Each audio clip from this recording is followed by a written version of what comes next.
শুরু করছি দস্যু বেনন এর দ্বিতীয় পর্ব। কালো চাদরের মতো আকাশে মেঘ নেই, মিটমিট করে জ্বলছে অজস্র নীল নক্ষত্র। পূব থেকে উঠে এলো আধফালি রূপলি চাঁদ। আবছা ধূসর আলো ছড়ালো প্রেইরির বুকে। ঘাসগুলো ঝিরঝিরে বাতাসে দুলছে। র্যাবাইয়ের কোটের পকেট থেকে বেরোলো মরিচ আর লবণ। এগুলো র্যাকুনের হামলা থেকে বেঁচে গিয়েছিল। রান্না চড়িয়ে ক্যাম্প ফায়ারের পাশে বসলো ওরা। দুজনেই ক্ষুধার্ত, ফলে কথাবার্তা তেমন একটা হলো না। একে একে 6টা মাছ ওরা সাবড়ে দিল আধ ঘন্টার মধ্যে। শেষ মাছের শিরদাঁড়াটা অন্ধকারে ছুঁড়ে ফেলে হাত চাটতে লাগলো ইব্রাহিম।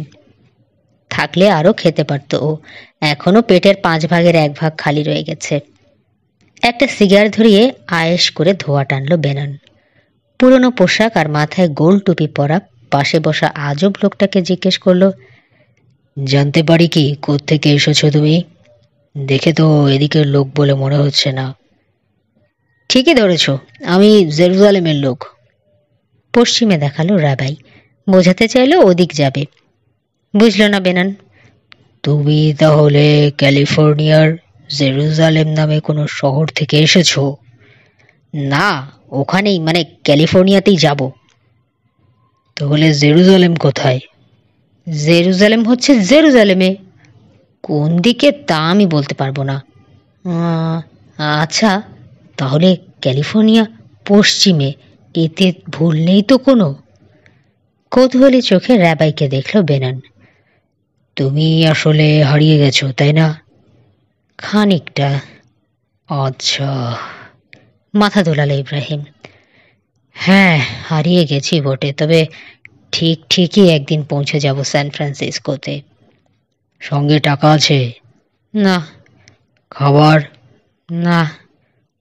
কোত্থেকে যেন এসেছো বললে? জেরুজালেম। আর তুমি? ক্যালিফোর্নিয়া, ওখানেই আমার জন্ম। সিগারেট ধোয়ার মাছ দিয়ে ইব্রাহিমের দিকে তাকালো বেনান। তুমি তাহলে সান ফ্রান্সিসকো যেতে চাও? হ্যাঁ। আগুনে ছাই ঝাড়ল বেনান। রায় ঘোষণার সুরে বলল, পারবে না। পারবো না? না। কিন্তু কাল সকালে তুমি যদি আমাকে পথের হদিশ জানিয়ে দাও, তাহলে না পারার কি আছে? সরাসরি জবাবটা না দিয়ে পাল্টা প্রশ্ন ছুড়ল বেনান। ওখানে যাওয়াটা অত জরুরি কেন? খুলে বলল ইব্রাহিম। জানালো সান ফ্রান্সিসকো গেলেই বিয়ে হবে ওর, বউ ঠিক করা আছে। বিস্ময়ে কপালে উঠল বেনানের চোখ।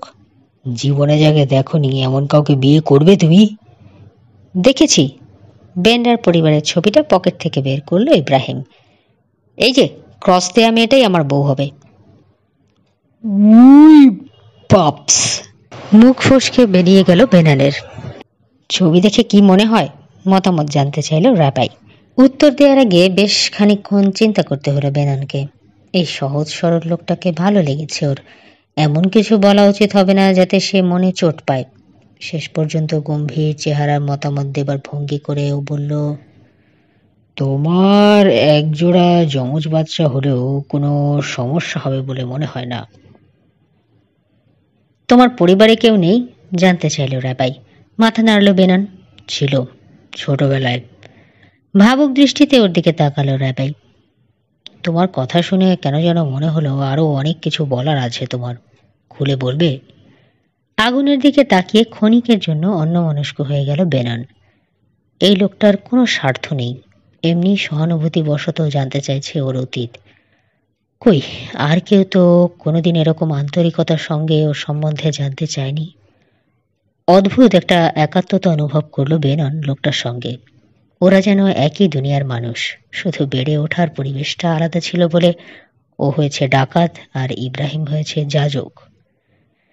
বেশ, বলছি তাহলে। শুরু করলো। বিরক্ত হলে আমাকে থামিয়ে দিও। মাথা নাড়ল রাবাই, বোঝাতে চাইল বিরক্ত হবার কোনো কারণই নেই। ক্যালিফোর্নিয়ার রকি মাউন্টেনের কোলে ছোট্ট একটা কেবিনে আমার জন্ম। বাবা ছিল হোমস্টেডার। প্রাচুর্য ছিল না, তবে কেটে যাচ্ছিল দিনগুলো। আমার মাকে কোনোদিন আমি অভিযোগ করতে শুনিনি। চুপ হয়ে গেল বেনান, ভাবছে অতীতের কথা। বেনন আর কথা বলছে না দেখে চোখে প্রশ্ন নিয়ে তাকালো রাবাই। আবার শুরু করলো বেনন। আমার বয়স যখন 4, এক সন্ধ্যায় আমাদের কেবিনে এলো এক কুখ্যাত দস্যু। ড্যাকোটা জোন্স তার নাম। লোকটা ছিল ধনীদের জম আর গরিবের বন্ধু। পেছনে পাসি ধাওয়া করেছিল, ধরতে পারলে ঝুলিয়ে দেবে। পালাতে হবে তাকে, অথচ ওর ঘোড়াটা ক্লান্ত হয়ে পড়েছে। বাবার কাছে একটা ঘোড়া চাইল ডাকোটা। বাবাও রাজি হয়ে গেল। ডাকোটাকে সাহায্য করতে পারার এই দুর্লভ সুযোগ হেলায় হারাতে রাজি হলো না। আধারে তাকিয়ে স্মৃতি রোমন্থন করলো যেন বেনন। হঠাৎ করে অসহায় লাগলো নিজেকে। মনে পড়ে গেল এই দুনিয়ায় আপনজন বলতে কেউ আর নেই ওর। তারপর প্রশ্ন করলো রাবাই। চটকা ভাঙল বেননের। এদিকে আমার মা ছিল অসুস্থ, প্রচণ্ড জ্বর নিয়ে বিছানায় মরার মতো পড়েছিল। মাথায় পানি দিতে হচ্ছিল একটু পরপর। আমাকে আর মাকে একা রেখে শহরে ডাক্তার ডাকতেও যেতে পারছিল না বাবা। সমস্যাটা বুঝে বাবাকে বুঝিয়ে শুনিয়ে শহরে পাঠিয়ে নিজে মায়ের সেবা শুশ্রূষা করলো ডাকোটা। চিন্তা করে দেখো কতখানি সাহস! ও জানতো পাশেই চলে এলে ওকে মরতে হবে, তবুও সেদিন 2 পয়সা দামের এক হেডমাস্টারের জন্য প্রাণের ঝুঁকি নিয়েছিল ও।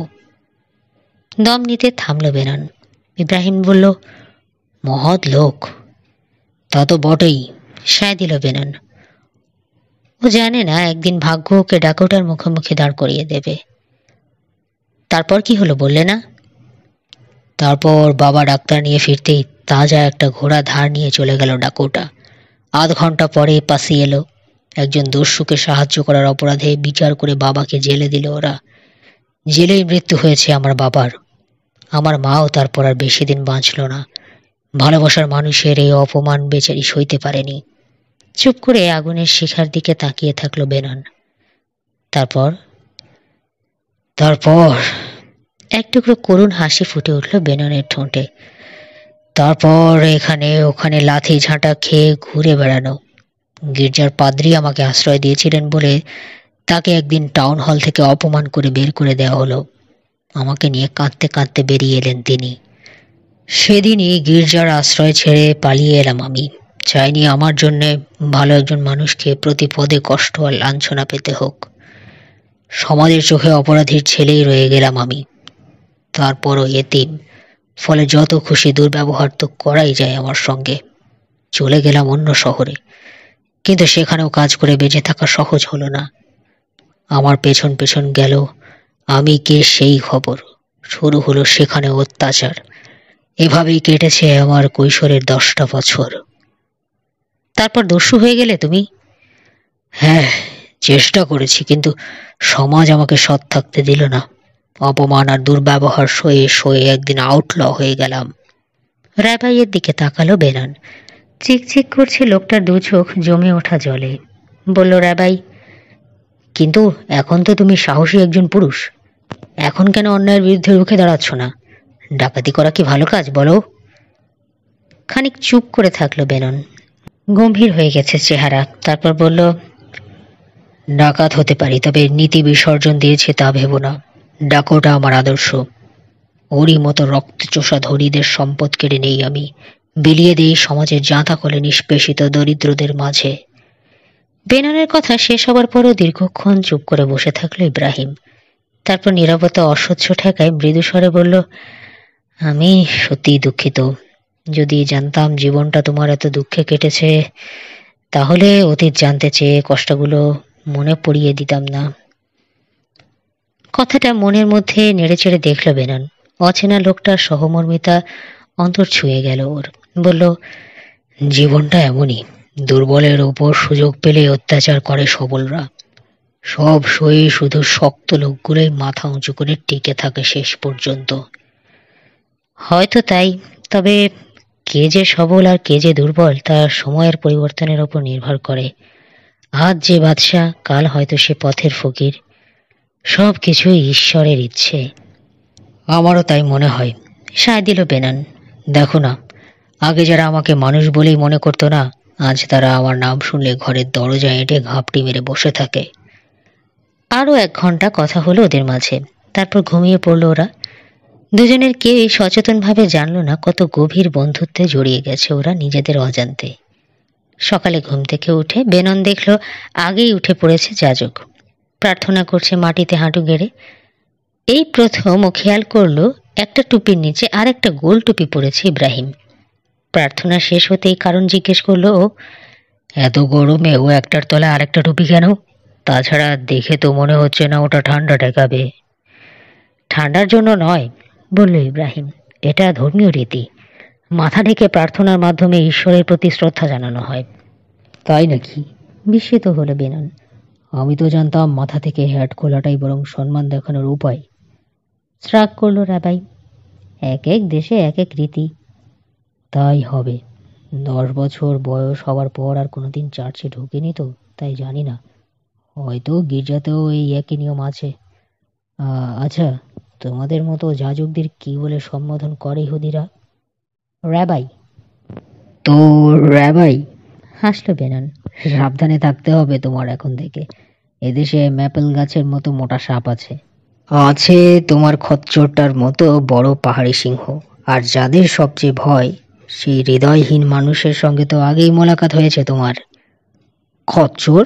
মুখ হা হয়ে গেল ইব্রাহিমের। আমাকে তো বললো রেস জেতা ঘোড়া। ঠগিয়েছে। ওই একই জাত, ব্যাংকারদের মতো। কখন যে সামনে বসে ফুতুর করে দেবে টেরও পাবে না তুমি।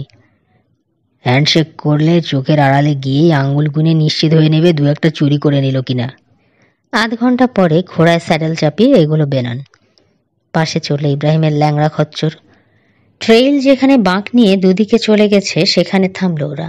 বেনন বলল, যেভাবে যা বলে দিয়েছি সব মনে আছে তো? ভুলে গেলে কিন্তু পথ হারিয়ে ফেলবে। মনে আছে। হাত বাড়িয়ে দূরের এক সারি পাইন গাছ দেখালো ইব্রাহিম।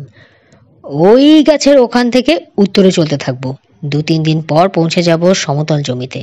তারপর বামে মোড় নিয়ে পশ্চিমে এগোবো সেই ইন্ডিপেন্ডেন্স পর্যন্ত, ঠিক আছে? হ্যাঁ। তারপর ইন্ডিপেন্ডেন্স থেকে টোপেকা যাব আমি। সেখান থেকে লিটল ব্রু রিভার ধরে উত্তর পশ্চিমে এগোতে এগোতে পৌঁছে যাব ফোর্ট কার্নি। তারপর যদি সাইয়ান ইন্ডিয়ানদের হাতে মরতে চাই তাহলে রওনা হব সাউথ প্ল্যান্ট রিভার ধরে। রাপাহোদের হাতে মরতে চাইলে অনুসরণ করব নর্থ প্ল্যান্ট। যে পথে যাই না কেন, কপালগুলো যদি বেঁচেই যাই, যদিও সে সম্ভাবনা নেই বললেই চলে, দেখা পাবো ফোর্ট ব্রিজের। সেখান থেকে রকি মাউন্টেনের মাঝ দিয়ে ফোর্ট হল। তারপর উতে মরুভূমির ভেতর দিয়ে পড়ব গিয়ে ক্যালিফোর্নিয়া ট্রেইলে। এই তো। হ্যাঁ, কিন্তু ঠিক আছে পথ তা বুঝবে কি করে? দাঁড়াও দেখি। হ্যাঁ হ্যাঁ, এই তো মনে পড়েছে। ভার্জিনিয়া সিটির আগে পর্যন্ত হামবোল্ট রিভার বাঁয়ে রেখে এগোবো। তারপর কিট কারসন পাস ধরে হ্যাংটাউন, সেখান থেকে শাটার্সফোর্ড না পৌঁছানো পর্যন্ত পশ্চিমে। তারপর যেতে থাকবো যেতে থাকবো যেতে থাকবো। বাঁয়ে যখন মোড় নেব খেয়াল রাখবো ডান দিকে সমুদ্র যেন থাকে। ওই ট্রেলে থাকলেই একদিন দেখব হঠাৎ কি করে যেন সান ফ্রান্সিসকো হাজির হয়ে গিয়েছি। ধীরে ধীরে মাথা নাড়ল বেনান। কোনো ভুল হয়েছে জানতে চাইলে ইব্রাহিম। না, কোনো ভুল হয়নি। তাহলে মাথা নাড়ছিলে যে? আমার জীবনে কাউকে এত ভালো মুখস্থ বলতে দেখিনি, বলল বেনান। চোখ বুলিয়ে বিচারকের দৃষ্টিতে দেখল যাজকের আপদমস্তক। আবার এটাও ঠিক যে সেই মুখস্থবিদ্যা কাজে লাগানোর জন্য এত খারাপ স্বাস্থ্যের কাউকেও আমার চোখে পড়েনি। আমার কথা যদি শোনো তো বলি, ভুলেও পথে নেমো না, মারা পড়বে বেঘরে। সবই ঈশ্বরের ইচ্ছে। প্রধান রাবাইয়ের বাণী মুখস্থ ঝাড়ল ইব্রাহিম। তাহলে যাবেই তুমি? মারা পড়বে লোকটা, কোনো সন্দেহ নেই বেননের মনে। যেতেই হবে। অনেকে কিন্তু ও পথে গিয়ে মারা গেছে। কেউ মরেছে না খেতে পেয়ে, কেউ মরেছে তাদের ঘোড়া মারা পড়ায়, কেউ বা জ্বরে। তারপরেও আবার আছে ইন্ডিয়ানদের আক্রমণের ভয়। কয়েক বছর আগে শুধু ক্যালিফোর্নিয়া ট্রেইলেই মরেছে 200-250 লোক। শক্ত লোক ছিল তারা, অভিযানের প্রস্তুতিও ছিল। হাত বাড়িয়ে বেনানের সঙ্গে করমর্দন করল রাবাই। খচ্চরের রাশ হাতে তুলে নিয়ে বলল, বিদায় বন্ধু। মরি যদি তো একবারই মরব। তোমার সঙ্গ ভালো লেগেছিল আমার। বেঁচে থাকলে আবার দেখা হবে। সান ফ্রান্সিসকোতে এলে আমার সঙ্গে দেখা করো কিন্তু। ও প্রসঙ্গে কথা না বলে বিষয় পরিবর্তন করলো বেনান। আচ্ছা, স্প্যানিশ জানো তুমি? না, কেন? হয়তো মেক্সিকোতে গিয়ে হাজির হবে তুমি। হয়তো। বিদায় বন্ধু। যেদিকে যাবার কথা তার ঠিক উল্টো দিকে রওনা হলো ল্যাংড়া খচ্চর। আরে দাঁড়াও দাঁড়াও, পেছন থেকে চেঁচালো বেনন। ফিরে তাকালো ইব্রাহিম। ওদিকে, পাইন গাছ দেখালো বেনন। ওদিকে যেতে হবে তোমাকে। বোকা বোকা চেহারায় থতমত খেয়ে হাসলো রায়বাই। জানি, আমি শুধু সামনে পড়ে থাকা ওই মরা গাছটাকে চক্কর মারতে যাচ্ছিলাম। এটাই আমাদের দেশের নিয়ম। বড় কোনো বাধা পেরোবার আগে ছোট একটা বাধা পেরিয়ে মনের মধ্যে জোর আনতে হয়।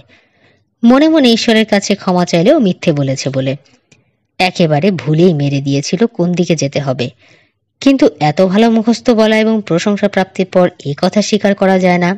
বেনন ভাববে সে একটা রামছাগল। মনের মধ্যে গভীর সন্দেহ আসায় লোকটা করেটা কি দেখতে তাকিয়ে থাকলো বেনন।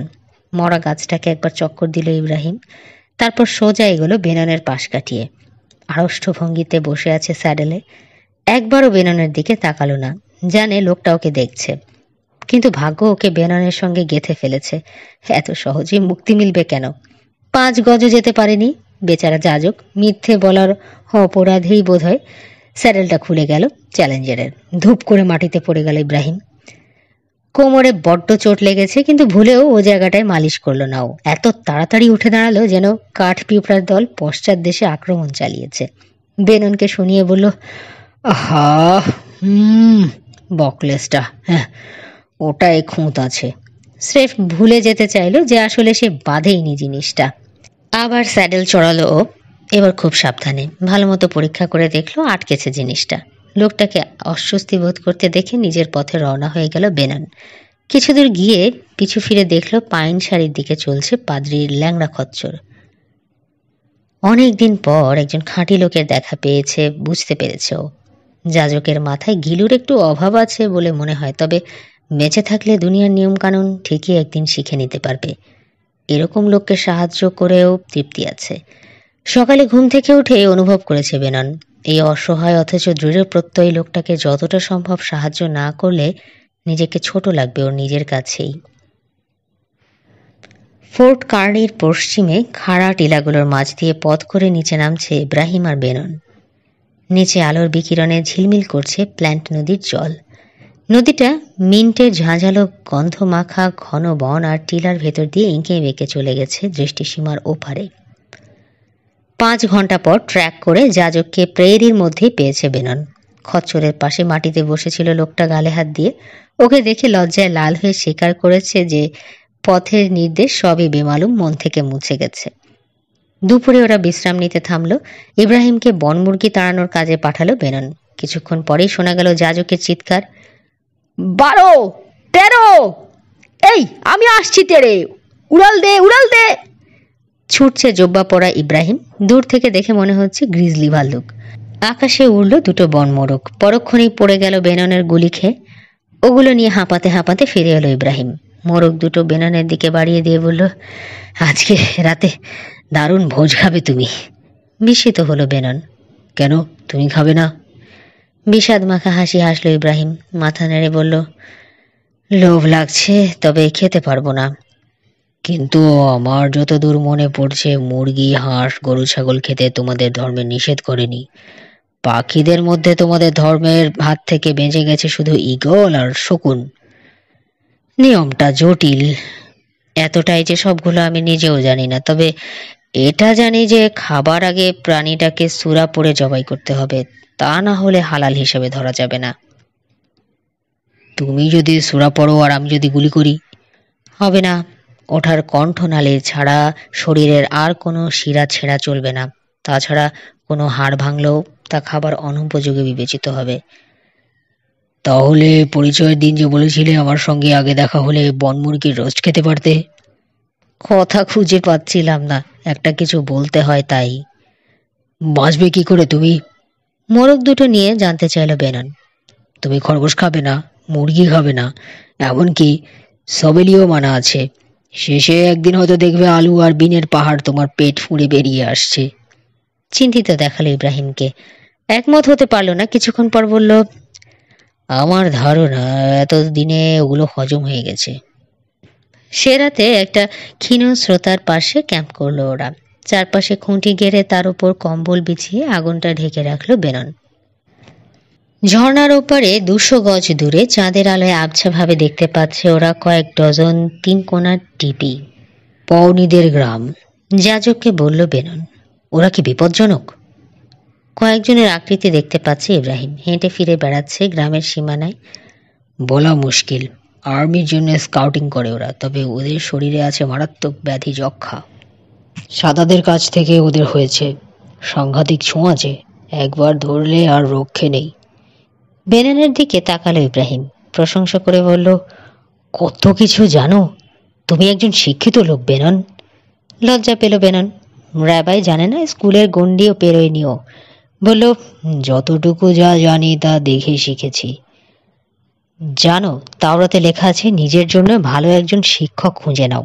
আমার ধারণা আমি তেমন একজন পেয়ে গিয়েছি। র্যাবাইয়ের খামোখা প্রশংসা করার রোগ আছে বলে সন্দেহ হওয়ায় চুপ করে থাকলো বেনন। পরদিন আবারও বনমোরক মারার চেষ্টা করলো ওরা। কালকে র্যাবাই দারুণ রেঁধেছিল, মুখে এখনো স্বাদ লেগে আছে বেননের। প্রতিজ্ঞা করেছে বেনন আজকে র্যাবাইকে গুলি করতে দেবে। 6 গান দিয়ে পারবে না বুঝে ইব্রাহিমের হাতে গুলি ভরা বন্দুক দিয়ে কিভাবে চালাতে হয় শিখিয়ে দিয়েছে ও। এক হাতে কোট ঘোরাতে ঘোরাতে ঘাসের আড়াল থেকে চেঁচাতে চেঁচাতে দৌড়ে বেরিয়ে এলো বেনন, এগোচ্ছে মাটিতে শোয়া ইব্রাহিমের দিকে। ওর 15 গজ বাঁয়ে আকাশে উড়াল দিল একটা নাদুস নুদুস বনমুরগি। ঝটকা দিয়ে উঠে দাঁড়িয়ে গুলি ছুড়ল ইব্রাহিম। দাঁড়াও দাঁড়াও, থামো থামো! বিকট আর্তনাদ ছাড়ল বেনন। হতভম্ব র্যাবাইয়ের ওপর থেকে চোখ সরিয়ে দেখল ওর হাতের কোটে গোটা 20 ছড়া লেগেছে, আর 1 ফুট বামে গুলি করলে ঝাঁঝরা হয়ে যেত। হ্যাঁ, একজন শিক্ষক পেয়েছি বটে, ভাবল ইব্রাহিম, তবে প্রশ্ন হচ্ছে আমাকে ছাত্র হিসাবে পেয়ে জানে বাঁচবে তো মানুষটা? ওদের ঠিক নিচের ক্যানিয়নে ওয়াইওমিং এর পাহাড়ের মাঝ দিয়ে সর্পিল গতিতে বয়ে যাচ্ছে লারামি নদী। ক্লিফের কিনারায় ঘোড়া থামিয়ে 50 ফুট নিচে প্রমত্তা নদীটার দিকে তাকালো বেনন আর ইব্রাহিম। রাপাঙ্গ ইন্ডিয়ানরা বলে এই নদীর জল এক ঢোক খেলে নাকি বুড়ো বয়সেও যৌবন ধরে রাখা যায়, জানালো বেনন। খাবো নাকি কয়েক ঢোক? চকচক করে উঠল র্যাবাইয়ের চোখ। পরে। ঘোড়ার মুখ ঘুরিয়ে নিল বেনন, ইব্রাহিমকে অনুসরণ করতে ইশারা করলো। কোথায় যাচ্ছ? কয়েক মাইল সামনে ক্লিফটা সমতলে মিশেছে, সেখানে নদীটা পার হওয়া যাবে। এখানে পার হলে অসুবিধে কি? এই জায়গাটা মরার জন্য চমৎকার, কিন্তু নদী পার হওয়ার জন্য নয়। মনে মনে হাসল বেনন। ইব্রাহিম জানেও না যে লারামি ফোর্ট এড়াবার জন্য 20 মাইল সরে গেছে ওরা ট্রেল থেকে। টিলার মাঝে মাথা উঁচু করা ওই মধ্যযুগীয় চেহারার দুর্গটায় এক গ্যারিসন সেকেন্ড ট্রুপের আবাস। ওখান থেকে হয়ে ক্যালিফোর্নিয়া যায় ওরিগন আর ইউটাহার অধিবাসীরা। গত বছরের হিসেবে বলা হয়েছে 40,000 লোক, 2,500 মহিলা, 25,000 ঘোড়া, 35,000 ষাঁড় আর 10,000 ওয়াগন গেছে দুর্গটাকে পাশ কাটিয়ে। এই জনস্রোত এড়ানোই বেননের মূল উদ্দেশ্য। তাছাড়া দুর্গটা ওর জন্য মরণ ফাঁদ ছাড়া আর কিছুই নয়। ওর নামে ওয়ারেন্ট পোস্টার ছাপা হয়েছে, বেরিয়েছে স্কেচ। ধরা পড়লে নির্ঘাত ফাঁসি, আর ধরা পড়ার সম্ভাবনা দুর্গেই বেশি। আমরা লাফিয়ে পড়লেই পারি। বেননের চটকা ভাঙল যাজকের আপত্তিতে। তারপর কি হবে তা ভেবে দেখেছ? হ্যাঁ, সহজ, সাঁতরে পার হয়ে যাব। কিনারা থেকে উঁকি দিল ইব্রাহিম। থামল না বেনন, ঘাড় না ফিরিয়েই বলল, মরার ইচ্ছে থাকলে চেষ্টা করে দেখো, আমি এসবে নেই। শেষবারের মতো নদীটার দিকে তাকালো ইব্রাহিম, মনে মনে হিসাব কষল। ওর মনে হলো সম্ভব, একবার লাফিয়ে পড়লেই হয়, কিন্তু বেনন ওর শিক্ষক, বেননের চেয়ে ভালো আর কে জানবে। কাজেই অনিচ্ছা সত্ত্বেও চ্যালেঞ্জারকে ঘুরিয়ে বেননের পিছু নিল। 1 গজও এগোতে পারেনি, তার আগেই চ্যালেঞ্জারের পায়ের চাপে খসে পড়ে গেল বড় একটা পাথর। ওটার পাশে বিশ্রাম নিচ্ছিল একটা র্যাটল স্নেক। অকস্মাৎ এই হাঙ্গামায় বিরক্ত হয়ে প্রতিশোধের সিদ্ধান্ত নিল ওটা। চ্যালেঞ্জার সরে যাওয়ার আগেই ছোবল মেরে বসল। ইব্রাহিমের কপাল ভালো, এতদিন স্বাভাবিক প্রাণীদের কামড়ে এসেছে সাপটা, জানে না ল্যাংড়া খচ্চর কি জিনিস। ভড়কে গেলেও পেছনের খুর দিয়ে লাথি কষিয়ে দিল চ্যালেঞ্জার। নালে ঠোকর খেল র্যাটেলের দাঁত। বেমক্কা ঝাঁকিতে চমকে গিয়ে সরসর করে আরেক দিকে রওনা হলো ওটা। মান সম্মান নিয়ে সরে পড়তে চাইছে এখন। চ্যালেঞ্জার বেঁচে গেল ঠিকই, কিন্তু শেষ রক্ষা হলো না। ইব্রাহিমকে পিঠে নিয়ে তাল হারিয়ে ক্যানিয়নের ভেতরে পিছলে পড়ল ওটা। কানের পাশে বাতাসে শোঁ শোঁ শব্দ পেল ইব্রাহিম। আপ্রাণ চেষ্টা করলো যাতে স্টিরাপ থেকে পা বের করতে পারে। পাক খেতে খেতে নামছে চ্যালেঞ্জার। নড়তে পারল না ইব্রাহিম। হাল ছেড়ে দিয়ে চিন্তা করলো, এটা ঈশ্বরের অন্যায়। এত দূর কষ্ট দিয়ে নিয়ে এসে এভাবে ওকে মেরে ফেলার কোনো মানে হয় না। ঝপাস করে নদীতে পড়ল চ্যালেঞ্জার। পাঁজরে চিনচিনে একটা ব্যথা অনুভব করলো যাজক। দাঁতে দাঁত লেগে গেল বরফ শীতল পানির ছোঁয়ায়। ব্যথা! গলা ছেড়ে হেসে উঠল ইব্রাহিম। ব্যথা লাগছে ওর, তার মানে মরেনি ও। খচ্চরটাও হুঁশ ফিরে পেয়েছে। উল্টো দিকের পাড় লক্ষ্য করে সাঁতরে এগোলো ওটা। এই সুবর্ণ সুযোগে আঁজলায় তুলে কয়েক ঢোক পানি গিলে স্বস্তির শ্বাস ফেলল র্যাবাই। পাড়ে উঠেই খচ্চরটাকে বেঁধে মাটিতে হাঁটু গেড়ে প্রার্থনায় বসল ও। এদিকে সাপটাকে দেখতে না পেলেও ক্লিফের ওপর থেকে চ্যালেঞ্জারকে লাফিয়ে পড়তে ঠিকই দেখল বেনন। আত্মসম্মানে বড় চোট লাগলো ওর। র্যাবাই যদি পারে তাহলে ওরও পারা উচিত। এভাবে ছোট হওয়ার চেয়ে মরে যাওয়া ভালো। ঘোড়া ছুটিয়ে হুঙ্কার ছেড়ে ক্লিফ থেকে লাফিয়ে পড়ল বেনন। দু চোখ বুজে রেখেছে। শীতে ঠকঠক করে কাঁপতে কাঁপতে 5 মিনিট পরে ওপরে গিয়ে উঠল বেনন। ইব্রাহিমের প্রার্থনা শেষ হয়েছে। হাততালি দিল যাজক। সুন্দর লাফ! তুমি একটা উন্মাদ, জবাবে বলল বেনন। চেহারা নির্বিকার, কিন্তু মনে মনে সর্বক্ষণ ভাগ্যকে ধন্যবাদ দিচ্ছে। মনে রেখো, বলল গম্ভীর যাজক, ইব্রাহিম যা বলে তা করে ছাড়ে। San Francisco, California. বেন্ডারের বাড়ির বারান্দায় দাঁড়িয়ে আছে বেন্ডার, বিয়ালিক আর মিস্টার রোজেনশাইন। তিনজনেরই ভ্রু কুঁচকে আছে গভীর চিন্তায়। ওয়াশিংটন জাহাজ পৌঁছে গেছে, অথচ আসেনি র্যাবাই। সে ব্যাপারে কথা বলার জন্যই আজকে একত্রিত হবে সবাই। বিয়ালিক আর রোজেনশাইন আগেই পৌঁছে গেছে, বাকিরাও চলে আসবে কিছুক্ষণের মধ্যে। হয়তো মারাই পড়েছে বেচারা, বলল রোজেনশাইন। মুখ সামলে কথা বলো রোজেনশাইন, ধমকে উঠল বেন্ডার। তুমি আমার জামাইয়ের ব্যাপারে কথা বলছো। এ কথাটা কাউকে যদি মনে করিয়ে দিতে হয় তো সে তোমার বড় মেয়ে সারা। উঠোনের দিকে আঙুল তাক করলো বিয়ালিক। বেন্ডার তাকিয়ে দেখল নলকূপের কাছে মুখোমুখি দাঁড়িয়ে আছে সারা আর জুলিয়াস রোজেনশাইন। দূর থেকেও বোঝা যাচ্ছে সময়টা উপভোগ করছে ওরা। সুযোগ পেলেই সারার হাত ছুঁয়ে দিচ্ছে জুলিয়াস। জুলিয়াসের বাবার দিকে তাকালো বেন্ডার। ছেলের সঙ্গে এখনো কথা বলনি তুমি? জানাওনি যে সারা আমাদের র্যাবাইয়ের বাগদত্তা? একবার, অন্তত 100 বার বলেছি। কে শোনে কার কথা? ছোট মেয়ে রোজি বারান্দার এক কোণে টেবিলে নাস্তা সাজাচ্ছে। তার সামনে গিয়ে থামলো বেন্ডার। রাগ চেপে বলল, ওই গাধাটার কাছ থেকে সারাকে সরিয়ে নিয়ে এসো। প্লেটের ওপর থেকে চোখ সরল না রোজির। মৃদু গলায় আপত্তির সুরে বলল, আমি ওদের ব্যাপারে নাক গলাবো না। কে? আমার কথা শুনবে না তুমি? না। আরো শান্ত শোনালো রোজির গলা। মেয়েটার অনুত্তেজিত ভঙ্গি বেন্ডারকে ক্ষিপ্ত করে তুলল। তুমি জানো কে তোমার সঙ্গে কথা বলছে? হ্যাঁ। কে? বাবা। দুহাতে নিজের চুল খামচে ধরল বেন্ডার। হায় ঈশ্বর, কেন তুমি আমাকে এরকম অবাধ্য মেয়েদের বাবা করে পাঠালে? সম্ভবত তোমার একগুঁয়েমি ঠিক করার জন্যে, মতামত জানালো রোজি। বাদরামি হচ্ছে। চড় মারার জন্য হাত তুলল বেন্ডার। মারলে কিন্তু মাটিতে পড়ে সবার সামনে চেঁচাতে শুরু করবো আমি, হুমকি দিল রোজি। বিয়ালিক আর রোজেনশাইনকে আর চোখে তাকিয়ে থাকতে দেখে অনেক কষ্টে নিজেকে সামনে নিল বেন্ডার। ভাঙা গলায় হাল ছেড়ে জানাতে চাইল, ইয়াং কি হয়ে যাচ্ছ? এই কি তার আলামত? হতে পারে। হতাশ হয়ে আকাশের দিকে তাকালো বেন্ডার। আর তাকাতেই র্যাবাইয়ের কথা মনে পড়ল তার। একটুর জন্য নিশ্চিত স্বর্গলাভ কপালে জুটবে না এ হতে দেয়া যায় না। গর্জন ছেড়ে দৌড় দিল সে সারা আর জুলিয়াসের দিকে, চেঁচাচ্ছে, সরো, সরে যাও সারা! একবার তোকে হাতের নাগালে পেয়ে নেই রে বদমাস ছোকরা, দেখবি স্রেফ গলা টিপে মেরে ফেললো। চট করে ঘুরে দাঁড়িয়ে ঝেড়ে দৌড় দিল জুলিয়াস। পলকে হাওয়া হয়ে গেল। 3 ফুট উঁচু বেড়া টপকে মিশে গেল রাস্তার ভিড়ে।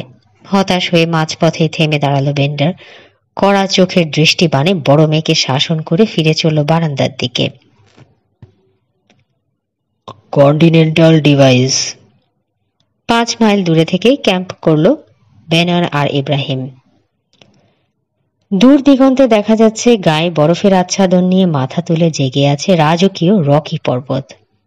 বাক্স থেকে ছুঁচ সুতো বের করে ছেঁড়া জুতো সেলাই করতে বসলো রাবাই। 15 বছর বয়সে এখানে প্রথম ক্যাম্প করি আমি, বলল বেনান। একা? একা। খুব ভয় লেগেছিল নিশ্চয়ই? কাজ থামিয়ে জানতে চাইল ইব্রাহিম। না, বিপদ বোঝার মতো বয়স তখনও হয়নি। জুতো সেলাই শেষ করে বাক্স থেকে হলুদ কাপড়ের মোড়ক খুলে তাওরাতটা বের করলো ইব্রাহিম। বইটা দেখে নাক ঝুলে গেল বেনানের। বলল, আর আমি কিনা ভেবেছিলাম সোনার ইট আছে ওটার ভেতর। সেজন্য কি আমার সঙ্গে চলেছ? না, অপ্রস্তুত দেখালো বেনানকে। যাচ্ছি এমনি। কেন যে যাচ্ছি তা নিজেও বুঝতে পারছি না। সোনার ইট আছে কেন মনে হয়েছিল? যেভাবে তুমি বাক্সটা আগলে রাখো, এমনকি ঘুমের মধ্যেও ওটাকে কাজ ছাড়া করতে দেখিনি আমি। সোনা ছাড়াও এই নশ্বর পৃথিবীতে দামি অনেক কিছুই আছে। তা তো বটেই, সায় দিল বেনান। হিরে মুক্ত থাকতে পারে, তাও কি আমি ভাবিনি। কিন্তু শেষ পর্যন্ত বেরোলো কিনা। কৌতূহলী চোখে তাওরাতটা দেখল বেনান। জিনিসটা কি? দেখে তো মনে হচ্ছে কয়েকশো বছরের পুরনো। তাওরাত হাজার হাজার বছরের পুরনো। তাওরাত মানে কি? জানতে চাইল বেনান। জিনিসটা কি দামি? খুবই দামি, গম্ভীর চেহারায় জানালো ইব্রাহিম। তাওরাতের অর্থ হচ্ছে শিক্ষা। মুসা নবীর 5 আসমানি কিতাব, জেনেসিস, এক্সোডাস, লেভিটিকাস, নার্মস আর ডিউটারনমি। পৃথিবী তৈরির আগেই লেখা হয়েছিল এগুলো। কাগজ তো ছিল না, কিসে লিখেছিল ঈশ্বর? কালো আগুনে। ওই নামগুলো কোথায় যেন শুনেছি বলে মনে হচ্ছে। চার্চে শুনে থাকতে পারো। তোমাদের ওল্ড টেস্টামেন্ট আর আমাদের তাওরাত একই গ্রন্থ। তাহলে দুটো ধর্ম আলাদা কেন? মানুষ করেছে। আরো স্পষ্ট করে বলতে গেলে ধর্মীয় নেতারা নিজেদের স্বার্থে ক্ষমতা লিপ্সার কারণে ধর্ম আর মানুষের ধর্মীয় বিশ্বাসের ফায়দা লুটেছে। ধর্মকে ব্যবহার করেছে তারা ক্ষমতায় যাবার হাতিয়ার হিসেবে। দেখো না, ইহুদি রাবাইরা ঈসাকে নবী বলে স্বীকার করেনি বলেই ধর্ম ভাগ হয়ে গেছে। আবার দেখো, খ্রিস্টান যাজকেরা পরবর্তী রাসূলকে মানেননি বলে ইসলাম ধর্ম নামে আলাদা ধর্ম হয়েছে। তাহলে কোন ধর্মটা ঠিক? সবগুলোই মানবতার ধর্ম, কোনোটা খারাপ নয়। সবই আল্লাহ তাআলার প্রেরিত ধর্ম। তার আদেশ ছাড়া গাছের একটা পাতাও নড়ে না। তাওরাত, বাইবেল আর কোরআন থেকে একটা করে সূরা বেনানকে শোনালো ইব্রাহিম। ইংরেজিতে সাধ্যমতো অনুবাদ করে মর্মার্থ জানালো। ছন্দময় ঐশ্বরিক বাণী মহাবিষ্টের মতো শুনল বেনান। চার্চে যায়নি কত কাল হলো, অথচ ঈশ্বরের প্রতি বিশ্বাস ওর এক তিলও কমেনি। এটা অনুভব করে অবাক হয়ে গেল আউটল। সূরার ব্যাখ্যা শেষে বিষাদ মাখা চেহারায় রকি পর্বতের দিকে তাকালো ইব্রাহিম। কথা যখন বলল মনে হলো অনেক দূর থেকে ভেসে আসছে ওর কণ্ঠস্বর। সিনাই পাহাড়ে স্বয়ং ঈশ্বর নিজে মূসাকে 10 কমান্ডমেন্ট আর বুক অফ কভেনেন্ট দিয়েছিলেন। ছিল আমার কাছে 10 কমান্ডমেন্ট। আমি অসহায় বলে ডাকাতরা ওটা কেড়ে নিয়েছে আমার কাছ থেকে। বলছো তুমি? ধীরে ধীরে বলল বেনন। প্রতিজ্ঞা করল যদি সম্ভব হয়, ভাগ্য যদি ওকে ওই শয়তান লোকগুলোর মুখোমুখি করে দেয়, তাহলে ঠিকই যাজকের প্রিয় জিনিসটা উদ্ধার করার চেষ্টা করবে ও। সিদ্ধান্ত নিয়ে ইব্রাহিমের দিকে তাকালো বেনন। অনুরোধ করল, আরো কয়েকটা সূরা পড়ে শোনাও না। শুরু করলো ইব্রাহিম। পটপট করে আগুনে পুড়ছে শুকনো কাঠ। আজ রাতে ঠান্ডা পড়েছে বেশ। দূরে আবছা দেখা যাচ্ছে রকি পর্বতমালা। রকির গা ছুঁয়ে পাইনের সুবাস বয়ে নিয়ে ভেসে আসছে মৃদু বাতাস।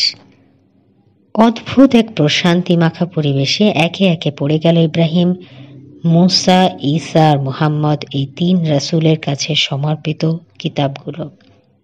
মাঝে মধ্যেই ইতস্তত করে মানে জানতে চাইল বেনন, আন্তরিকতার সঙ্গে সাধ্যমতো ব্যাখ্যা করে বোঝানোর চেষ্টা করলো ইব্রাহিম। নিমগ্ন হয়ে গেল ওরা দুজন দুই দুনিয়ার মানুষ। তেলাপোকাকে পক্ষী বললে পাখি সমাজের যে অবমাননা হয়, স্টিংকিং ক্রিক শহরকে শহর বললে শহরেরও তেমনি অপমান লাগার কথা। বসতিটা আসলে একটা গ্রামের মর্যাদা পাবারও যোগ্য নয়। উত্তর আর পশ্চিমে যারা যাচ্ছে তাদের জন্য স্টিংকিং ক্রিক শুধুই এক পল বিশ্রামের জায়গা। যারা গ্রেট প্লেন পার হতে গিয়ে মত পরিবর্তন করে ক্যালিফোর্নিয়ার বদলে অরিগন যাবার চিন্তা করেছে, তারাও এখানে থামে। স্টিংকিং ক্রিকের বড় রাস্তাটা কাদাময়। একমাত্র কাঠের বাড়ি হচ্ছে সেলুন, জেনারেল স্টোর, হোটেল আর স্টেবল। বাকি সব তাঁবু গোছের, কোনোটা ক্যানভাসের, কোনোটা ব্ল্যাঙ্কেটের, আবার কোনোটা বা ঝোপঝাড়ের তৈরি। পাথরের বাড়িও আছে কয়েকটা, কাদা গেঁথে তৈরি। বৃষ্টি হলে বিপজ্জনক হয়ে ওঠে। প্রায় বৃষ্টির তোড়ে স্টিংকিং ক্রিকের অর্ধেকের বেশি ভেসে যায়। রাতের আশ্রয় আর খাবারের সন্ধানে এই চমৎকার বস্তিতে এসে হাজির হলো বেনন আর ইব্রাহিম। হোটেলের সামনে ঘোড়া বেঁধে নামলো ওরা। পকেট একদম ফাঁকা, কাজেই বেনন গেল হোটেলের ভাড়া জানতে। ইব্রাহিমও বেননের পিছু পিছু যেত, কিন্তু থেমে গেল নির্জন রাস্তার উল্টো পাশে নজর পড়তেই। একটা হিচবেইলের সামনে দাঁড়িয়ে আলাপ করছে চারজন লোক। তাদের তিনজন ইব্রাহিমের অতি চেনা, ওদের মুখ জীবনেও ভুলবে না ও। ধীর পায়ে গিয়ে গেল ইব্রাহিম। এতই মগ্ন হয়ে আছে যে আরেকটু হলে একটা ওয়াগনের তলা চাপা পড়ত। ড্রাইভারের গালাগালিও শুনতে পেল না ও। ওর উৎকর্ণ কানে ধরা পড়ল চতুর্থ লোকটার অনভ্যস্ত ইংরেজি। পকেট থেকে ওয়ালেট বের করলো লোকটা। এই যে তুমি, চেঁচালো রায়বাই, দাঁড়াও দাঁড়াও। আলাপ থামিয়ে ফিরে চাইল লোকগুলো।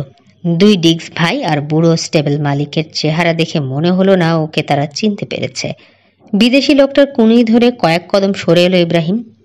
লোকটা কথা বলার জন্য হাঁ করতে তাড়াতাড়ি বলল, মস্ত বিপদে পড়ে গেছো তুমি।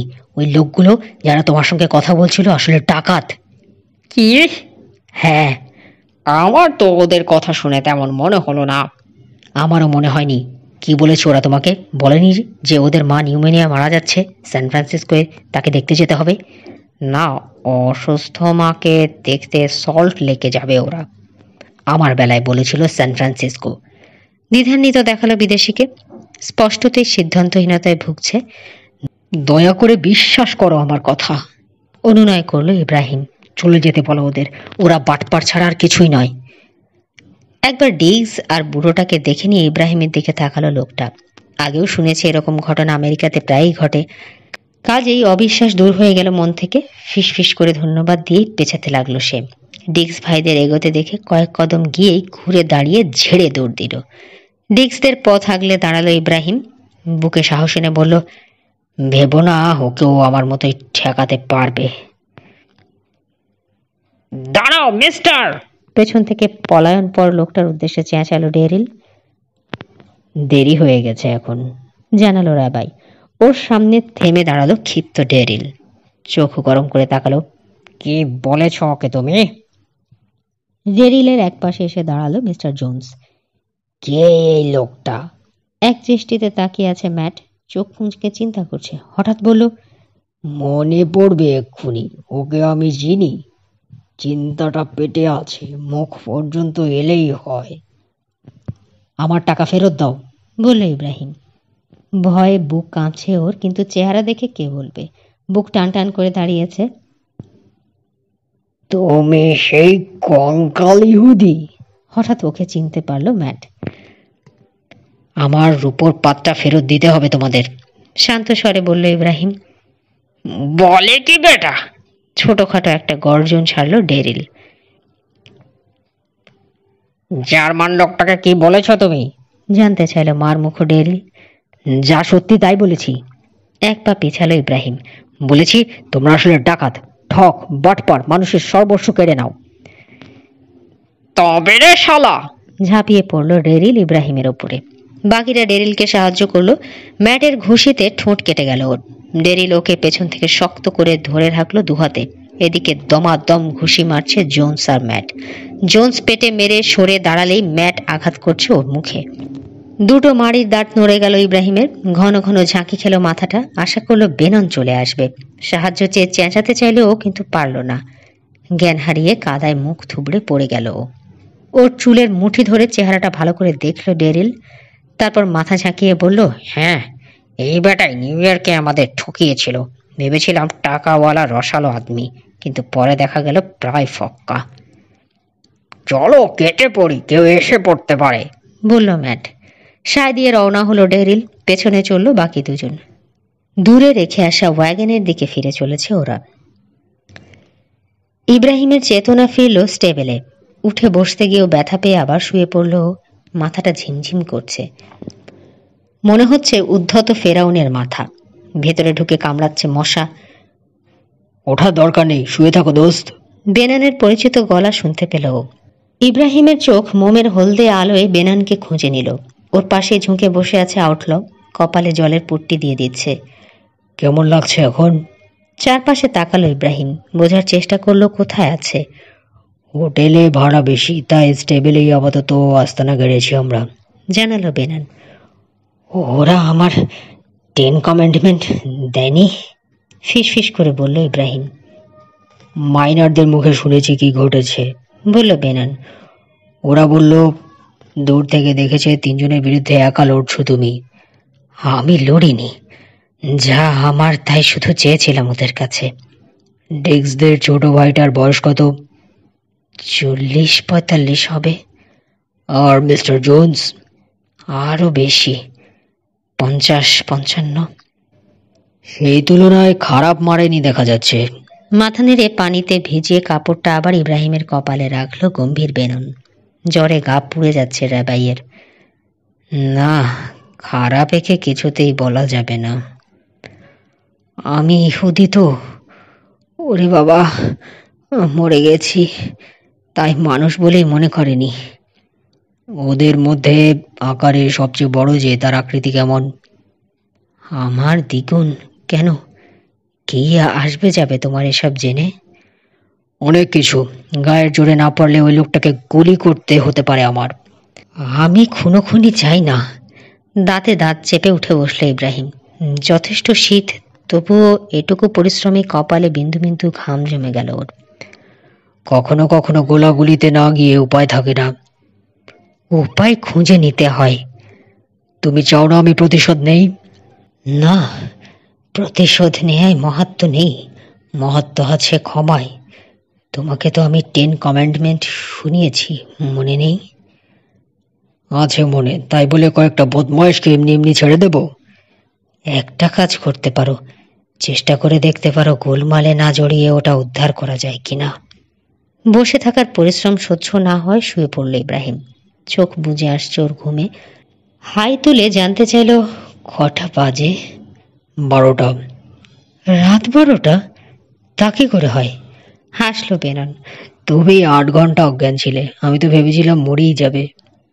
এত শিগগির নয়, খড়ে মাথা এলিয়ে দিল ইব্রাহিম। আমাকে আরো অনেক দূর যেতে হবে। কালকে ভোরে ঘুম থেকে জাগিয়ে দিও বন্ধু। গত কয়েক ঘন্টায় আকাশের কি হাল হয়েছে দেখনি তুমি? আপত্তি জানালো বেনান। বাইরে বের হওয়া যাবে না কালকে। কথা দিয়েছি, কাজেই যেতে আমাকে হবেই। আবহাওয়া যেমনই হোক, আমাকে কিছুতেই ঠেকাতে পারবে না, আত্মবিশ্বাসের সঙ্গে বলল রাবাই। সেক্ষেত্রে একাই যেতে হবে তোমাকে, বলল বেনান। বুঝতে পারছে লোকটা জানে না কি বিপদে পড়তে হবে তুষার ঝড়ের কবলে পড়লে। একে নিশ্চিত মৃত্যু থেকে বাঁচানো দরকার, ওকে ছাড়া নিশ্চয়ই রওনা হতে চাইবে না রাবাই। কালকে আমরা বিশ্রাম নেব, কেমন? না, রেগে গেল বেনন অবুঝ লোকটার বোকামিতে। বলল, ঘুষি খেয়ে নিশ্চয়ই মাথাটা বিগড়ে গেছে তোমার। ব্যথা করছে বটে, তবে বিগড়ায়নি। কালকেই যাব। অতই যদি তোমার তাড়া, তাহলে শনিবার দিনে তুমি এগোলে না কেন? ধর্মে মানা আছে, শনিবার সাবাত, ওদিন কোথাও যাওয়া চলবে না। আমি মরতে রাজি নই, কাজেই যাচ্ছি না তোমার সঙ্গে। দীর্ঘদিন বেঁচে থাকো, আমার দোয়া রইল। এলাকাটা চিনি আমি, বলছি টিকবে না তুমি 2 ঘন্টাও। সবই ঈশ্বরের ইচ্ছে। বেশ, রেগে মেগে বলল বেনন। ইচ্ছে হলে তুষারে চাপা পড়ে মরগে যাও, বলেও আশা করো না কষ্ট করে ভোরে উঠে তোমাকে জাগিয়ে দেব আমি। চোখ বুঝল ইব্রাহিম। এত দূর পথ আমার সঙ্গে এসেছো বলে অসংখ্য ধন্যবাদ। আর হ্যাঁ, কাল সকালে ঘুম থেকে উঠিয়ে আর বিরক্ত করব না, এখনই বরং বিদায় নিয়ে রাখি। বিদায় বেনন। সান ফ্রান্সিসকোতে এলে দেখা করো কিন্তু। অত দূর তুমি পৌঁছতে পারবে না বন্ধু। দেয়ালে লাগোয়া একটা স্টলের পাশে বিছানা পাতল বেনন। শুয়ে পড়ে বিরক্ত চেহারায় বিড়বিড় করে বলল, বোকা গাধাটা নিজেও মরবে, ওর সঙ্গে যে থাকবে তাকেও মারবে। কপাল ভালো যে নির্বোধটার ব্যাপারে আমার চোখ খুলে গেছে। কিছু বলছো? তোমার সৌভাগ্য কামনা করছি। মোমবাতিটা নিভিয়ে দিল বেনন। ঘুটঘুটে অন্ধকারে ডুবে গেল গোটা স্টেবল। পরদিন সকালে ঘুম ভাঙতে ইব্রাহিম দেখল খচ্চর আর ঘোড়ায় স্যাডেল চাপিয়ে ওর জন্য অপেক্ষা করছে বেনন। 2000 মাইল বিস্তৃত রকি পর্বতে বেশ কয়েকটা পাস আছে। বিখ্যাত অভিযাত্রীদের নামে ওগুলোর বেশিরভাগের নাম, যেমন করোনাজো পাস, লা গ্লোরিয়েটা পাস, মিডানো পাস। তবে সবচেয়ে বড় যে পাসটা, ওটার নাম কোনো মানুষের নামে নয়। সাউথ পাস 18 মাইল চওড়া। ওইটা একমাত্র পাস যেটা ধরে এগোলে রকি পর্বতে আরোহণ না করে পার হওয়া সম্ভব। সাউথ পাস ধরে ভ্রমণ করলে পানির অভাবে মরার আশঙ্কা কম। তবে পশ্চিম যাত্রী সাদা মানুষের জন্য দুঃখের কথা হলো, এ কথা তাদের আগে ইন্ডিয়ানরাই জেনে গেছে। পোড়ো ওয়াগনটার সামনে দাঁড়িয়ে গম্ভীর চেহারায় লাশগুলো দেখল বেনন। সব মিলিয়ে 9 জন। প্রত্যেকের মাথার ছাল ছাড়িয়ে নিয়েছে ইন্ডিয়ানরা। কুঠারের আঘাতে কাটা পড়েছে কারো কারো হাত পা। মরার আগে শরীরে বেঁধা তীরগুলো বের করার চেষ্টা করেছিল। বুকের কাছে মুঠো হয়ে আছে সবার হাত। কষ্ট পেয়ে মরেছে লোকগুলো। ষাঁড়গুলোও রেহাই পায়নি, জবাই করা হয়েছে ওগুলোকে। বেশ কয়েক ঘন্টা আগের ঘটনা। পৌঁছে দুর্গন্ধ ছড়াচ্ছে এখন লাশগুলো। ক্রো ইন্ডিয়ান। ইব্রাহিম পাশে এসে দাঁড়ানোই বলল বেনন, ষাঁড়ের দরকার নেই ওদের। কি নৃশংস! বেশ কিছুক্ষণ লাগলো ইব্রাহিমের কথা খুঁজে পেতে। এটাই স্বাভাবিক, বলল বেনন। মশা মাছির মতো মরে এখানে মানুষ।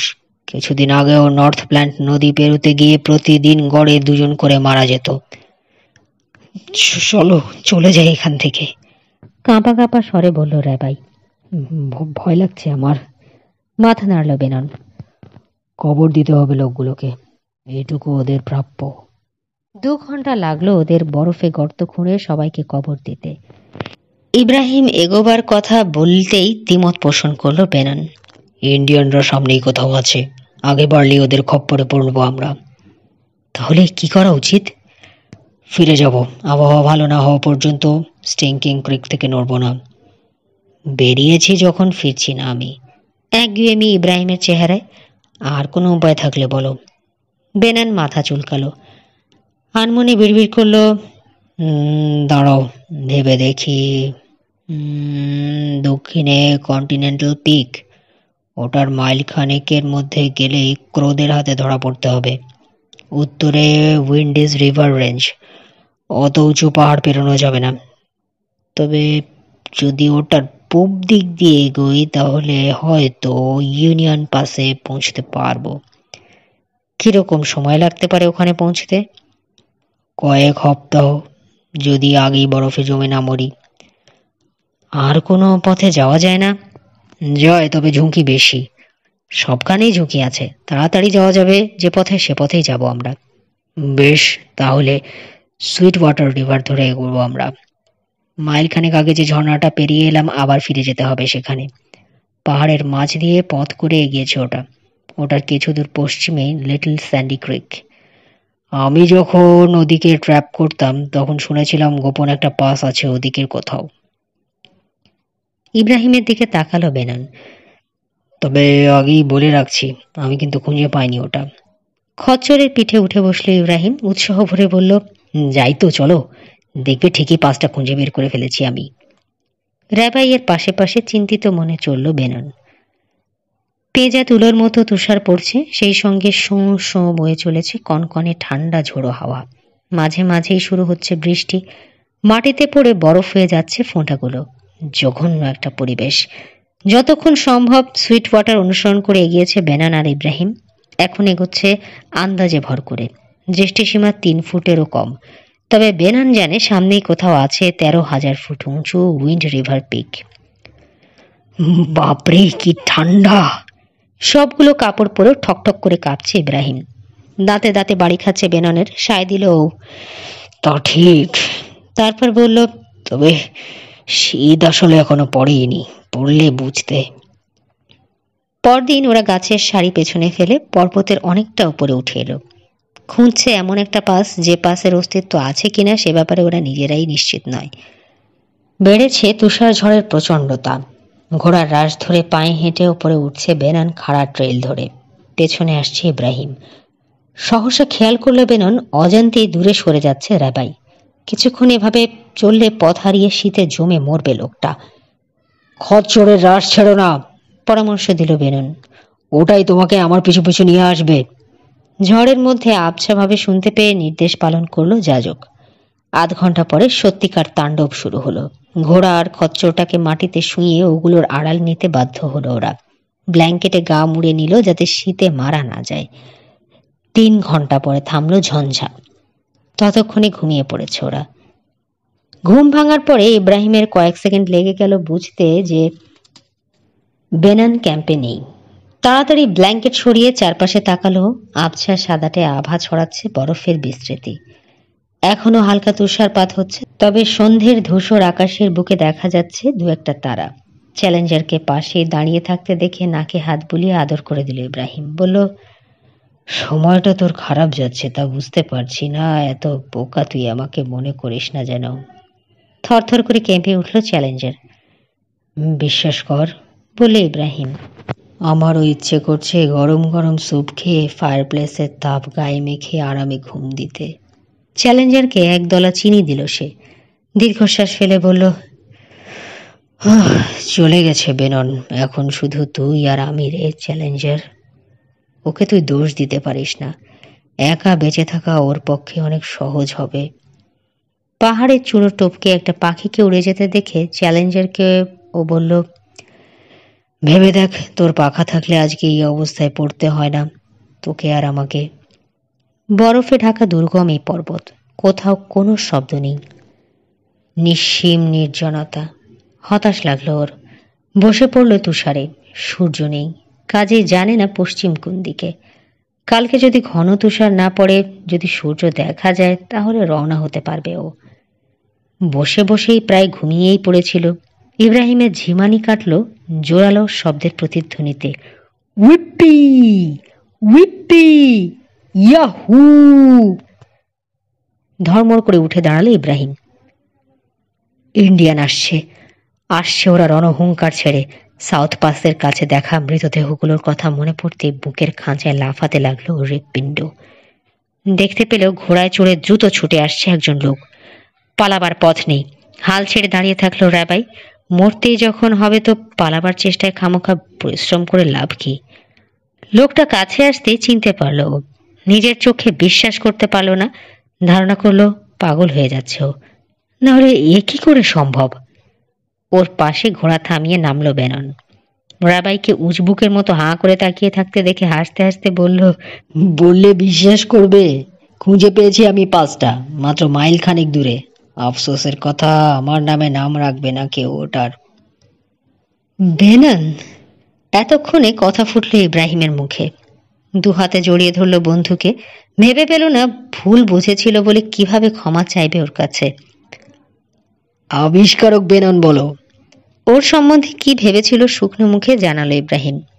মনে করেছিল দুঃখ পাবে বেনন, কিন্তু হাসলো আউটলো। বলল, যে কেউই এরকম ভাববে, এতে দোষের কিছু নেই। তোমার জায়গায় আমি হলেও একই চিন্তা দোলা দিয়ে যেত আমার মাথায়। বেননের মহত্বে অভিভূত হয়ে পড়ল ইব্রাহিম। হাঁটু গেড়ে প্রার্থনায় বসলো। ঈশ্বরের কাছে দোয়া চাইল যেন একদিন সুস্থ জীবনে ফিরে যেতে পারে, মানুষের সম্মান পেয়ে যেন অনেক বড় হয় বেনন। পরদিন সকালটা এলো সূর্যালোকে উদ্ভাসিত হয়ে। সাধারণত বড় ঝড়ের পরে এরকম পরিষ্কার আবহাওয়া দেখা যায় এই অঞ্চলে। আকাশে নীল আর গোলাপি রঙের খেলা, এক ফোঁটা মেঘ নেই। ওয়াইয়োমিং এর দক্ষিণ পশ্চিমের ঢেউ খেলানো বৃক্ষহীন ন্যাড়া টিলাগুলো পেরিয়ে সাবলেট কাট অফের ট্রেল ধরল ওরা। লিটল স্যান্ডি পেরিয়ে বিগ স্যান্ডি, সেখান থেকে গ্রিন রিভারের উজান বেয়ে ফন্টেনেলি ক্রিক। এক নাগাড়ে পথ চলল ওরা। Green river, bear river divide পার হয়ে পৌঁছে গেল আজকের আইডাহোয়ায় বেয়ার লেকের উত্তর প্রান্তে। বালুকা বেলায় কাপড় চোপড়, মহিষের চামড়া আর ছড়ানো ছেটানো অবস্থায় কয়েকটা মরচে পড়া আগ্নেয়াস্ত্র পেল ওরা। একটু খুঁজতেই চোখে পড়ল এক সারি কবর। ব্যথিত চেহারায় বিড়বিড় করল বেনন, কিভাবে মরেছে তা জানার কোনো উপায় নেই। হয়তো জ্বর হয়েছিল, বা ইন্ডিয়ান, বা বলা যায় না, হাজার হাজার মাইল পথ পেরিয়ে হতাশ হয়ে পড়েছিল হয়তো। অনেকেই হাল ছেড়ে দেয়। হৃদয় দিয়ে কথাটা বুঝলো ইব্রাহিম। বেনান পাশে না থাকলে সন্দেহ নেই যে আজকে ওর নিজের পরিণতিও এরকমই হতো। খুবই দুঃখজনক, অবশেষে বলল। কয়েকটা কবর খুঁড়ে লাশ টেনে বের করা হয়েছে, হাড় পড়ে আছে শুধু। আঙুল তুলে একটা ভাঙা করটি দেখালো বেনান। নেকড়ের কাজ। কয়েক ঘন্টা পথ চলার পরে উত্তরে বেয়ার নদী যেখানে ইউ এর মতো বাঁক নিয়েছে সেখানে একটা শহর পেল ওরা। ইব্রাহিম জানল না বিশেষ একটা উদ্দেশ্য নিয়ে এখানে এসেছে বেনান। শহরের রাস্তাটা পাকা না হলেও বেশ বড় শহর। অনেকগুলো কাঠের বাড়ি আছে রাস্তার দুধারে, কোনোটা দোতলা। এছাড়া আছে বেশ কয়েকটা স্টোর। সাইনবোর্ড পড়তে পড়তে এগোলো Ibrahim. Episcopal church, school house, Jutes meat market, advocate জর্জের office, Overbeyer dry goods, Polwells saloon ইত্যাদি। নাপিতের দোকান পেরিয়ে ফার্স্ট ব্যাংক অফ সোডা স্প্রিংসের সামনে থামল ওরা।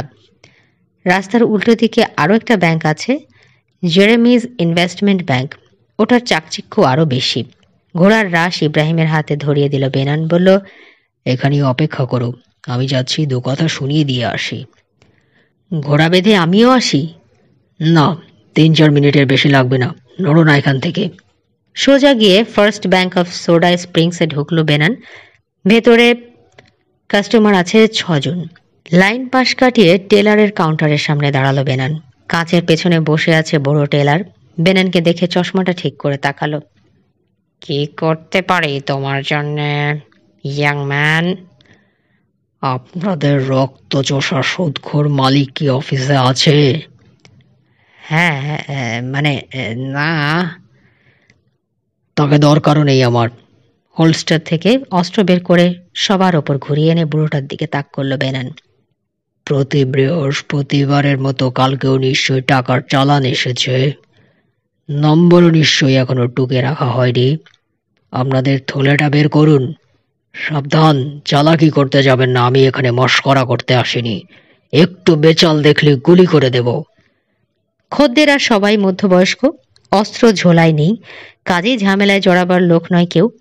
বলতে হলো না, আপনা আপনি মাথার উপরে হাত উঠে গেল তাদের। কে তুমি? তুমি কি ম্যাককয় দলের লোক? কাঁপা স্বরে জানতে চাইল টেলার। চোখ গরম করে তাকালো বেনান। অত কথায় আপনার কাজ কি? যা বলেছি তাই করুন। আমি 5 গুনবো, তার আগেই থলেটা হাতে না পেলে খারাপই আছে আপনার কপালে। পার পাবে ভেবো না তবে, বলল একজন কাস্টমার। ম্যাককয়ের ডান হাতকে কদিন আগে গুলি করে মেরেছে আমাদের শেরিফ। চুপ করে থাকলো বেনান।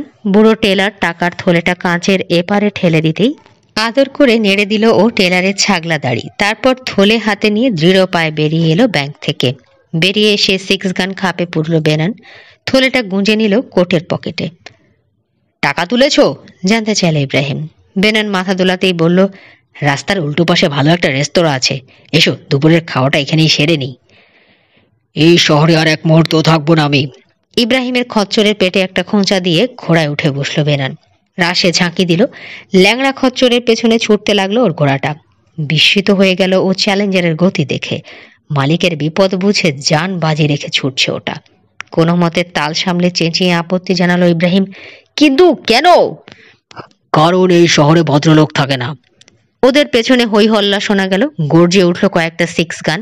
বেশিরভাগ বুলেটই বালিতে নাক গুঁজল। 2-একটা চলে গেল ওদের কানের পাশ দিয়ে। ওরা গুলি করছে কেন? চেঁচালো আতঙ্কিত ইব্রাহিম। আর গোপন রাখা যাবে না বুঝে বেনন স্বীকার করলো, ওদের ব্যাংকটা আমরা ডাকাতি করে এলাম যে। ডাকাতি? আমরা? চোখ কপালে উঠল যাজকের। আমরা মানে? তুমি আর আমি। পাগল হয়ে গেছো তুমি? মাথা নাড়ল বেনন। 2 মিনিট পরে জটলার মধ্যে শোনা গেল শেরিফের গলা। লোকটা ম্যাককয় দলের। পাসি লাগবে ওকে ধরতে। কে কে যাবে হাত তোলো। একটা হাত উঠল না। মরার শখ হয়নি গারু। জাহান্নামে যাও তুমি, বলল একজন। কে কে বললো কথা? রাগে লাল চেহারা ভিড়ের মধ্যে নজর বোলালো শেরিফ। আমি। কয়েকজনকে ঠেলে সামনে এসে দাঁড়ালো দৈত্যাকৃতি এক লোক। তার নাম জন। খালি হাতে পিটিয়ে মানুষ মেরে ফেলতে পারে বলে নাম আছে। ওহ, তুমি? ঠান্ডা মেরে গেল শেরিফ। বোঝাবার সুরে বলল, তুমি শোনোনি যে লোকটা ব্যাংক ডাকাতি করেছে? শুনেছি ওই আরামি লোকটার ব্যাংকে আমার এক পয়সাও নেই, তাই বলে ডাকাতি সহ্য করে নেবে তোমরা? হাড্ডিসার এক চিমসে লোক কথাটা বলল। সেই ব্যাংকের মালিক। তোমার ডাকাতি সহ্য করতে পারলে ওরটা পারবো না কেন? বলল জন। লাল হয়ে গেল ব্যাংক মালিকের চেহারা। অসহায় চোখে শেরিফের দিকে তাকালো। তুমি যাবে না বিলে? সামনে দাঁড়ালো তরুণকে অনুরোধ করলো শেরিফ। না, এক কথায় জবাব এলো। কেউ দু চোখে দেখতে পারে না অত্যাচারী লোভী ব্যাংকারকে। স্যাম? আরেকজনের দিকে তাকালো শেরিফ। আজকে অন্তত নয়। মাথা নাড়ল স্যাম। আত্মসম্মান বজায় রাখার জন্য বলল, পকেটে অনেক খুচরো পয়সা আছে, ঘোড়া দ্রুত ছোটালে সব পড়ে যাবে। কাপুরুষ, বিড়বিড় করলো শেরিফ। ঘন কালো কোঁকড়া চুলে হাত বুলিয়ে বলল, ঠিক আছে, শুনে রাখো তোমরা, যদি ওদের ধরতে পারি তো পাশের প্রত্যেক সদস্যকে উইস্টার ব্যাংক থেকে প্রতিদিন $5 করে দেয়া হবে। যারা যাবে হাত তোলো। দু হাত তুলে শেরিফকে নিরস্ত করতে গিয়েও থেমে গেল ব্যাংক মালিক। এবারও একটা হাত উঠল না। $7.50। নিলামদারের মতো হাঁকল শেরিফ। সাড়া নেই কোনো। তারপর স্যাম বলল, $10 পেলে যেতে পারি, যদিও পকেটে রাখা পয়সাগুলো পড়ে যাবে। ঠিক আছে হারামি জোকের দল, $10 করেই দেবো আমি, জানালো ব্যাংক ওস্টার। হিসেব করে দেখেছে 10 জনকে $10 করে $100 দিলেও ক্ষতি নেই। ডাকাতটা $2000 কেড়ে নিয়ে গেছে। 8 জন লোক এগিয়ে এসে দাঁড়ালো শেরিফের সামনে। প্রতিদিন $10 অনেক টাকা। ডাকাতকে ধরতে গিয়ে 3 দিন পার করে দিতে পারলেই 1 মাসের রোজগার উপার্জন হয়ে যাবে। এখানেই শেষ হচ্ছে দস্যু বেনন এর দ্বিতীয় পর্ব। পরবর্তী পর্ব শুনতে সাথে থাকুন গল্প বাই ঘাসফড়িং এর। ধন্যবাদ।